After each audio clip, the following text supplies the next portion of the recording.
Hello and welcome to livealittlehigher.com. This week's Torah portion, Beha'alotecha, talks about man's soul is God's candle, which searches out all the innermost parts. So why is the soul of man compared to a light, to a candle?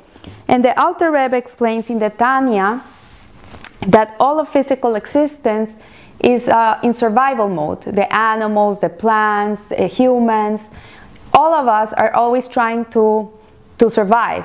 But a candle has a different component, which is that it's always trying to run away from its wick. So it's always striving to go upwards. And even if you turn it upside down, you will see that the fire, the flame of that candle or the match will always strive to go up. So it's similar in manner. The Jewish soul strives to constantly be connected to God. We have, an animal soul and a godly soul. The animal soul is the instinctive nature, natural soul that we possess, that is the one that tries to survive. But we have that godly neshama, which is in essence a part of God. It's a mamesh, a piece of God. And this part of us is always trying to reach up to the source. And if you would allow it, it would even depart the body and connect completely to its source. So the proverb says that man's soul is God's candle, which means that the souls of the Jewish people who are called man are like the flame of a candle, which the nature of it is always to strive upwards. And by doing that, it becomes nullified in the world. It becomes like it doesn't exist. So the menorah was placed in the temple, in the Mishkan in those days. And in this parasha, Hashem commands Aaron to kindle the menorah. And it says that he should kindle it, all the flames look into the middle. And what it means is that the menorah had 7 branches, and these 7 branches represents the 7 days of the week, also represents the 7 types of people that exist in the world. So as we know from the counting of the Omer and the 7 emotional attributes, there's different qualities in people, like there's Hesed, kindness, or there's Gebura, more strictness, or there's Tiferet, which is balance, which is a harmony between kindness and strictness. And then you have people who are very enduring and they never give up. And you have people who are very humble. And you have people who are always trying to put people together. And then there's people who are very noble in spirit and very dignified. So we can have a few of these components, but we usually shine because of one of them. And what this menorah represents is that we all have a part in the thread of the Jewish soul. And each one of us brings something to the table that is precious to God. And all these types of people serving in different ways really makes Hashem very happy, because Jewish religion really is diverse. You see, there's Ashkenazi Jews, Sephardic Jews, there's secular, there's left wing, right wing, ultra Orthodox, modern Orthodox, you name them. We come in every shape and color, but nevertheless, Hashem's intention is not that we're all the same. His intention is that with our diversity, we're able to come together and live as a unified whole. Each one bringing to the table what the other one can't bring. And by each one putting in what he can give in the service of Hashem, then we all become one in this beautiful, harmonious symphony called the Jewish people.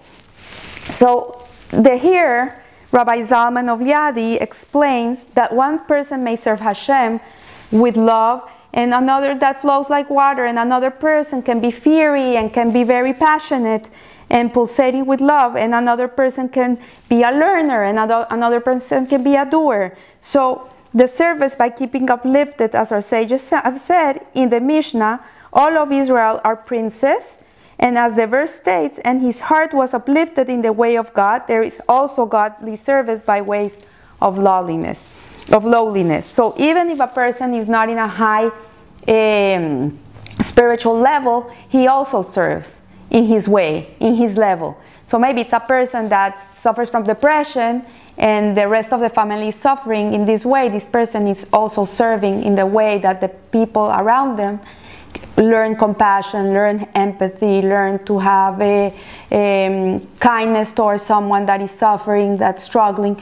So everything in this world is of service. Nothing is a burden, nothing is meant to be something that is extra. Everything is exact. So here the parasha informs us that it's the job of Aaron, the high priest, to light the candles of the menorah, and the ability to affect and kindle the lamp flame of every single Jew. And the way in which the Torah asks him to light the candles means that he should continue putting his candle in the other candle, in the other flame, until that other flame is able to sustain itself by itself. Like he wouldn't just light like this and take his hand away. He would put his light on the other light, and he would keep it there until that flame could become independent and shine on its own. So from here we learn that Aaron in those days was one of the shepherds, one of the 7 shepherds that gave us this spiritual strength. But in every generation there is an Aaron. There is someone that is inspiring. In this generation is all these gadol, all these big Torah scholars, or an inspirational person in your life, someone that ignites that fire in you.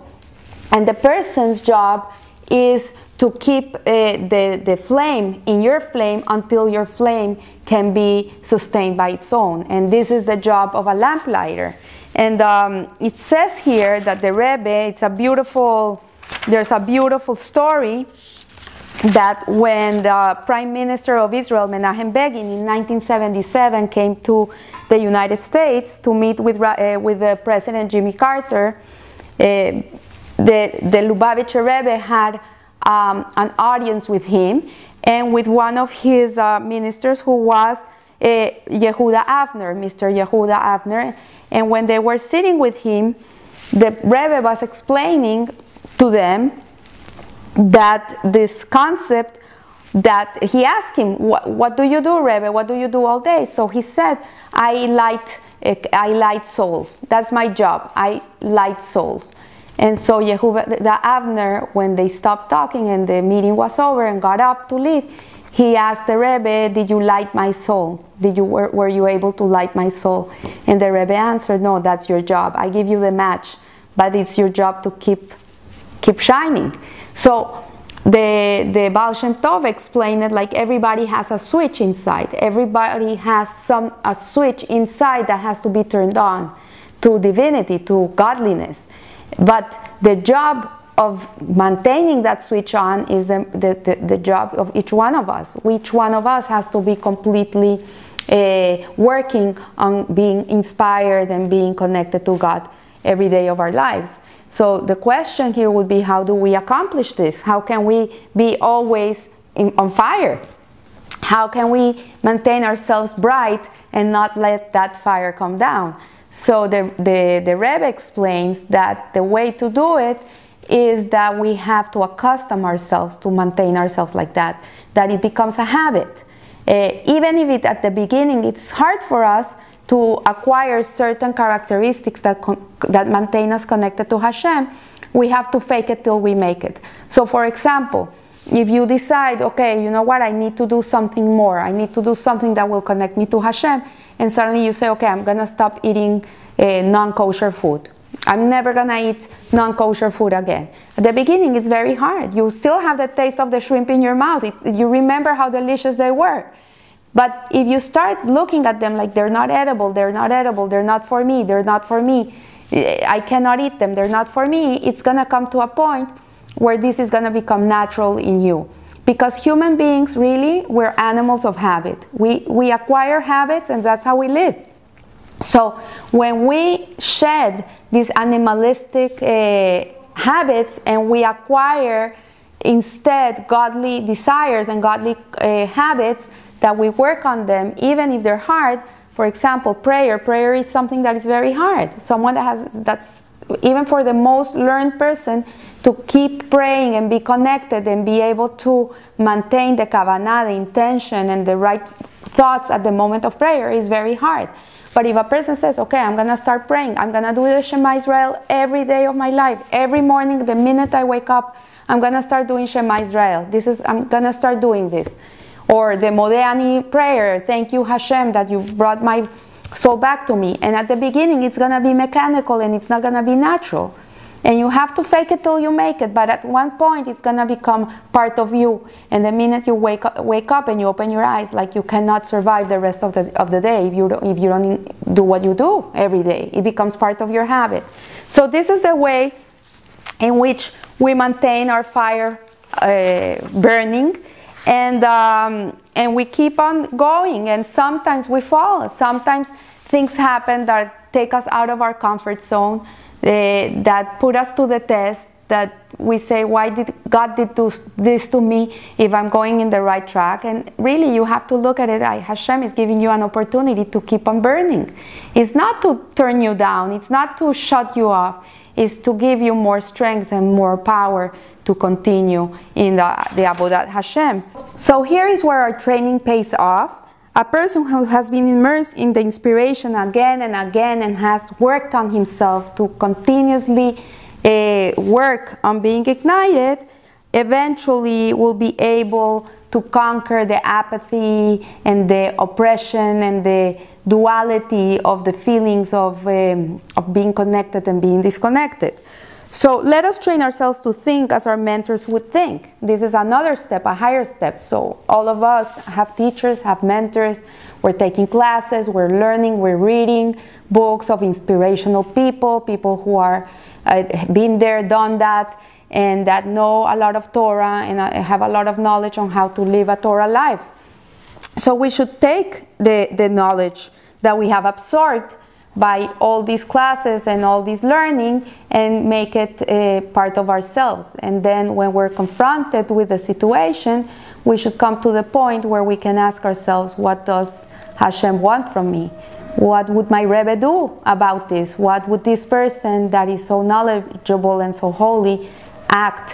What would he do in this situation? And there's a story to finish off of Rabbi Simon Jacobson.